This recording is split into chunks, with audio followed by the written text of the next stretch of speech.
A new front in the election battle opened today when Kevin Rudd accused media baron Rupert Murdoch of trying to give Labor the heave-ho and get his mate Tony Abbott into the lodge. Since the campaign began, the Murdoch press has found itself making news after ramping up its vigorous attack on the government. Mr Murdoch himself has accused Labor on Twitter of wrecking the country with its sordid intrigues. So is News Corp simply playing its watchdog role, or would Labor's re-election damage Rupert Murdoch's interests? Greg Hoy reports.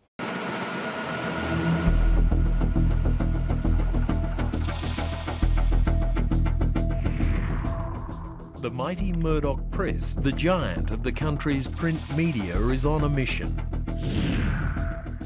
Around the country, News Corporation's tabloids have lobbed a series of hardline headlines against the government. This attack has intensified since Rupert Murdoch's trusted senior editor Col Allen arrived from New York on the eve of the election, ostensibly to assist in News Corporation's editorial strategies. Rupert Murdoch himself has also attacked the Labor government on Twitter for wrecking the country, before his newspapers unleashed their recent editorial barrage. Doesn't really like us, and would like to give us the old heave-ho and get his mate Mr Abbott in. Well, it's a free country. He can do that if that's what he wishes, through a free media. The newspapers are certainly not supporting the re-election of the Rudd government and have made the same criticisms about Labor's 6 years of mismanagement, reckless spending and borrowing, as many other Australians have made. Underlying this debate are claims Rupert Murdoch's News Corporation has a strong vested interest in the outcome of this election. This theory revolves around major differences between the broadband plans of the coalition and the government, and how they will impact on the value of News Corp's greatest asset in Australia, its half-share and management control of the Foxtel pay TV monopoly. Foxtel's the largest profit contributor by far. It's the one that's generating profits and unlikely to go down much, whereas much of their other assets, other than the REA Group, are assets which are under quite some pressure. It's heading towards $1 billion worth of operating earnings, Foxtel. Given the direction of the newspaper profitability, it is very important to the news business.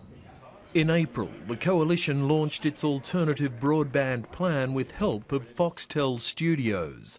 This cheaper broadband plan will rely on a mix of new optical fibre and old copper cables. According to media analysts like Steve Allen, this slower technology will be less damaging to Foxtel than the government's pure optical fibre NBN. This will accelerate delivery of television over the internet or IPTV, enabling viewers to watch whatever they want, whenever they want, from anywhere in the world. The NBN could be a game changer for Foxtel. At the moment, Foxtel is a monopoly business. When the NBN comes in, there will be a plethora of IPTV providers, in our view, that will come to the market.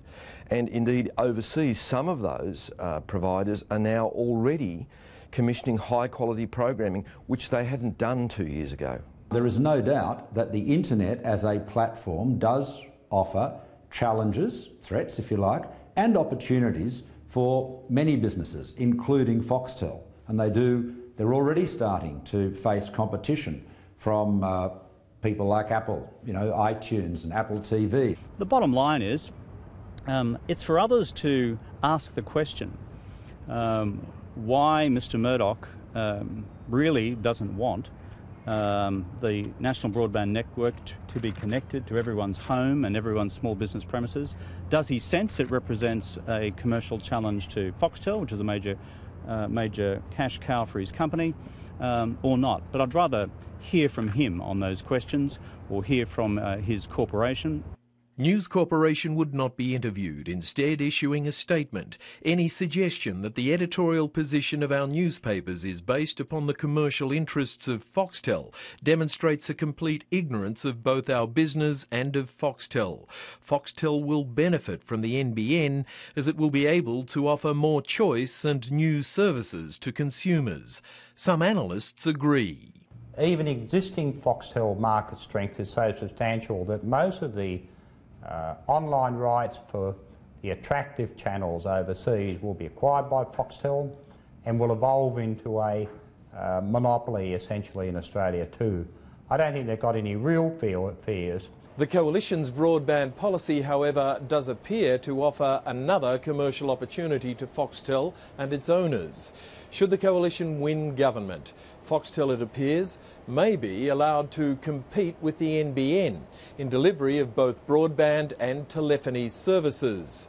This mixture of services has overseas allowed far greater penetration of pay television into the market. In an ideal world, there would be a rearrangement that would enable the HFC network to continue to be used, perhaps not forever, but at least for quite a long time, as a broadband service, a broadband channel.